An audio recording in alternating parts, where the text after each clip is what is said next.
I knew about that grand jury. I knew what was happening. They were bringing in all these people, flying them into Salt Lake, putting them up in the hotels, and they were feeding them and everything else and flying them back home. I said, you don't have any answers to any questions that they're looking for. They're going to ask you a couple of questions, and then they're going to release you and fly you back to Billings, Montana. I said, you have nothing to worry about as far as you being a target. You're not a target. They want to see if you've got some evidence they can use against these high-profile tax protesters out here. So I sat him down and I explained a few things to him. I used the tax audit guide. I showed him the forward by the Commissioner of the IRS. I showed him the section about the tax or the books and records of the individual and how that an audit is an illegal search and seizure. It violates the Fifth Amendment. You have to waive your Fifth Amendment rights if you're going to file a 1040. I explained all this, and of course, this was 1984. We had all of the file on the 16th Amendment fraud that had been put together by the farmers, ranchers, and business people up in Montana that called themselves the Montana Historians. I had that file, and I showed him the legislative journals for several of the states and how that they had not ratified the 16th Amendment, the income tax. And then I gave him the file. I gave him copies of my book, Born Again Republic, the one do unto the IRS as they would do unto you, Church Deceived. I gave him copies of all of this, that tax audit guide. I said, you go into that grand jury hearing and take all of this material with you. They're only going to ask you a couple of questions, and then they're going to try to hustle you right out because they've got all these people there waiting to testify. And I said, please, at some point, I said, you've got to play it by ear. At some point, you say, wait a minute. I would like to talk to this grand jury in private without the U.S. attorney, without the prosecutor here. I didn't know if this young fellow, I think he was about 26 or 7 years old, and he didn't know anything, really. He didn't know very much. I didn't know if he would do it. I was afraid he'd go in there just shaking in his boots. But you know, he went in there, and they asked him 2 questions, and they were going to hustle him out. And he said, wait a minute. I'd like to talk to this grand jury in private without the U.S. attorney in here. And the U.S. attorney was caught completely off guard. Well, that's up to the foreman of the grand jury. And the foreman of the grand jury said, yes, we would like to talk to you. And he took about 10 to 15 minutes, and he went into that tax audit guide. He showed them what the tax audit guide had to say. He showed them the file on the 16th Amendment material and how that there was a fraud perpetrated against the American people. And then he said, now, if you would like to have all of this material, I will give it to you. And they were so glad to get that material. And he went out the door and came back to Montana. That grand jury deliberated for an entire year and did not return one single indictment. We're confident they spent millions because they wanted to just absolutely devastate the tax protest leadership in the West. And there was a grand jury that protected those people. Why and how? Very simple. They were able to get some truth.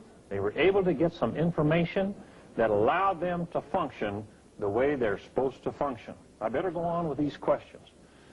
Serving on the grand jury is a full-time job. 1 year, every day, 9 to 5. He says, I would love to serve, but I have to make a living. First of all, they pay you to serve on that grand jury. But in most cases, it is not a 9 to 5 everyday type of situation. In Los Angeles, with all the crime you have, it probably is. However, I believe that no matter what the sacrifice is, and if anyone in the patriot community is called for grand jury duty, I would hope that the rest of the patriot community would jump in there and take up the slack and support this individual financially, if at all possible, to make sure that this individual can serve on that grand jury, because that grand jury juror member has the opportunity to educate his fellow jurors, grand jurors. Just a week ago, last Saturday, I was in Des Moines, Iowa for a meeting, and they had a speaker there that had just been on a federal grand jury in Milwaukee, Wisconsin for 18 months. And he was rather proud of the fact that at the end of their 12 months, the U.S. attorney wanted them to serve an additional 6 months. And it was really kind of painful to have to tell him that the reason that the U.S. attorney wanted them to serve an extra 6 months was because it was a rubber stamp grand jury. They like rubber stamps.